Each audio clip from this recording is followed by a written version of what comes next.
What is up, guys? Welcome to another episode of Shuffle of Death. And sorry about the being slow about getting these videos out. It just seems like I'm either getting headaches or just having to work a lot, and I just can't seem to get this going. So yeah, try to refer me to as many people as you can so I can quit my job and just do this. But I doubt it. Anyway, so what has fate got me listening to this past week? Well, firstly, kind of an oddball one, an album I haven't listened to in a while, Agent Steel's Omega Conspiracy. This came out in 1999. As a matter of fact, I think it's actually their third album. And 87% on Metal Archives. So pretty good. It really kind of sounds like Agent Steel for the most part. So it's still pretty much speed metal with the typical vocals of John Cyrus, or however you say it. Production's pretty good. The music, it's really weird. Even though I like this album pretty well, it's never really been one that I've reached for much, and I don't know why. I think I would prefer their first two albums. I really like Skeptic's Apocalypse a lot, just because it's just really, really fast and just a lot of fun. But I don't know. I think that this one is solid, though. It's definitely a continuation that makes sense. I'd probably ought to listen to it some more. It's actually pretty good. It's just nothing that completely unique that you've never heard before, but it's solid. It's really about all I can say about that. Next, Brokus Helm Black Death. Oh, what an oddity this is. So, this is the second Brokus Helm album. Came out in 1988. Also gets an 87% on Metal Archives.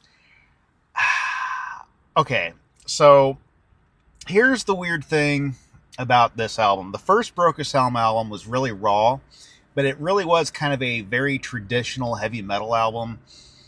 But with like a little bit of a medieval type of sound to it. And then this one comes along, and it's like, it's kind of the same, but kind of not. Like, the production is the weirdest part of this album by far. I don't know if I like it or not. It really sets it apart. I don't know if it's all 100% an artistic direction or what. Sure would like to ask the band this if I ever meet them. I got to see them live once, but I would like to definitely ask them if this was intentional. But everything just sounds like everything just, how do I explain it? The vocals and everything just sounds like a ghost or something. Like, it just sounds like a, I can't explain it. It's just a weird sound, like a lot of like effects and things going on that it kind of makes it hard to listen to a little bit. But then again, it's the music itself is actually interesting enough where I want to keep listening to it. I don't know. It's a really, really hard one to describe. You'd pretty much have to go listen to it. But, man, every track on this is really good. Really medieval type stuff. I don't know. And this band, as far as I understand, unless they've done something I don't know about, they've only had 3 albums. So, yeah, it's an oddity. You might not like it, but I like it pretty well. I always have. Next, this one's interesting. Running Wild, The Brotherhood.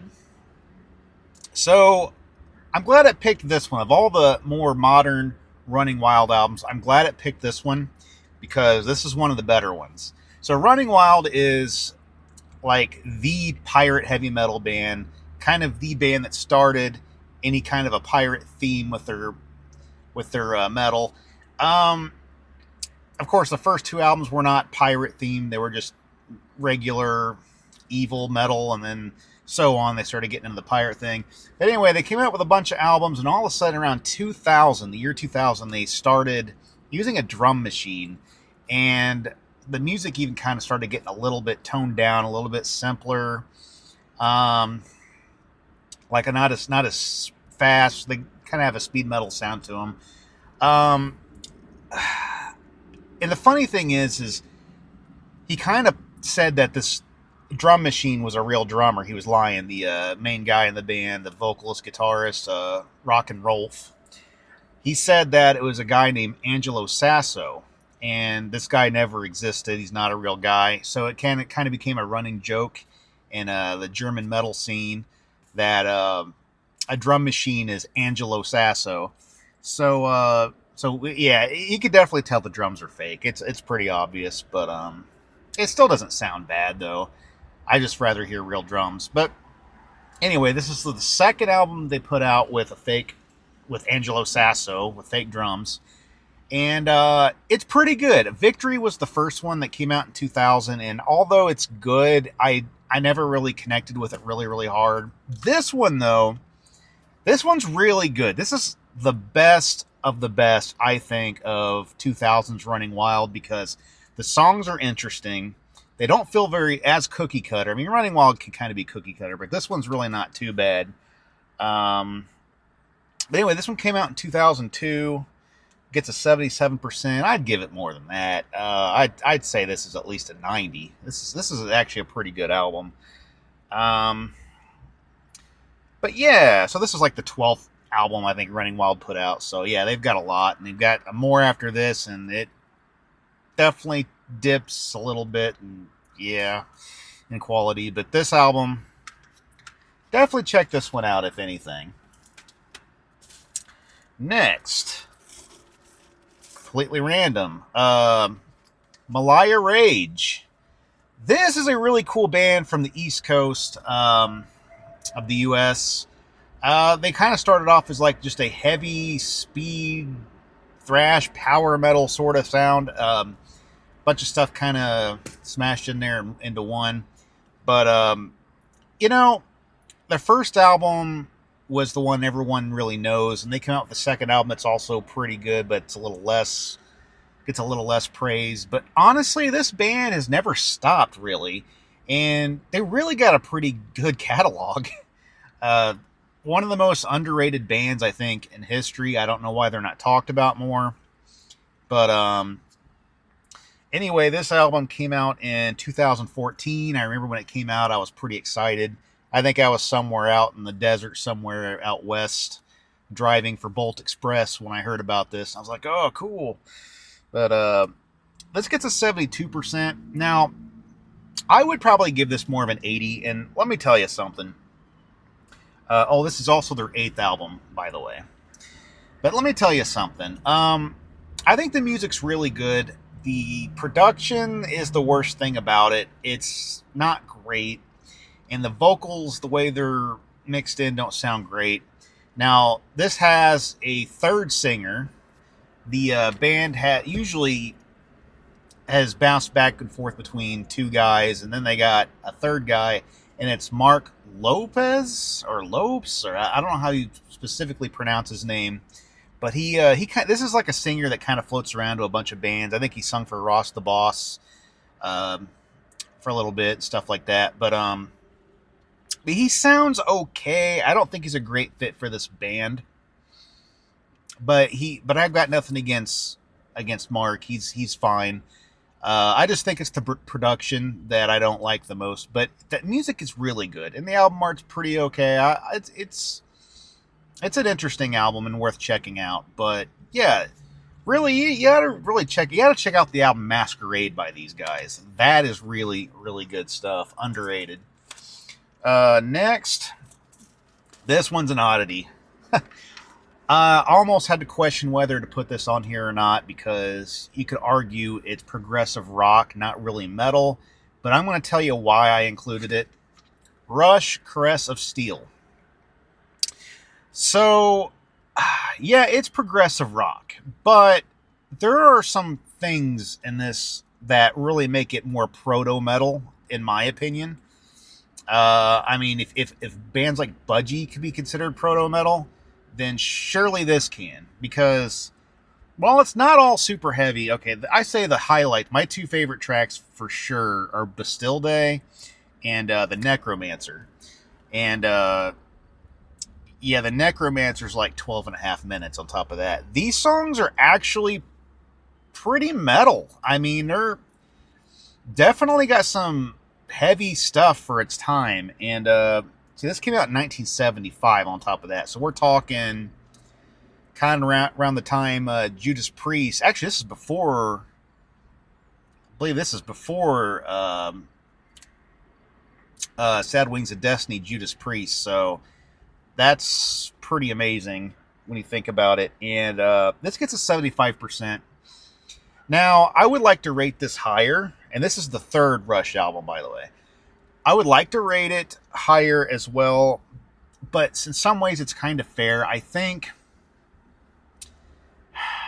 some albums that came after this kind of did things a little better as a whole. Like I would say 2112 probably, and Farewell to Kings, I would say probably made a little more of a cohesive album in my opinion. But and you know, Return of the or not hold on. My bad.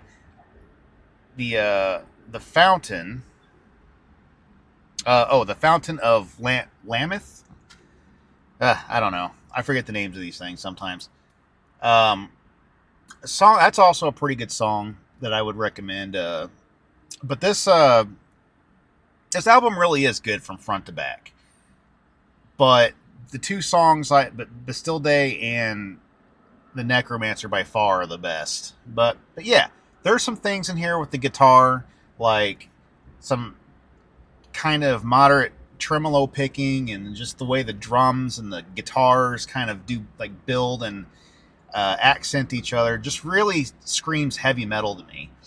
So yeah, I consider it proto metal, early heavy metal. So yeah, that is what my phone has chosen for me last week, and not bad so far, so good. It's picked some interesting stuff. I think out of these albums, if I had to pick a favorite, that's kind of tough. I have to think about this. I would probably say The Brotherhood by Running Wild, which is odd because it's a newer Running Wild album, but I really do like it quite a bit. Um, if Broke Sound didn't have such a weird production, I'd probably choose it as a favorite. But I don't know. Good albums. I recommend all of them. And anyway, if you like this video, like, subscribe. Till next time, we'll see what my phone recommends me next time. See ya.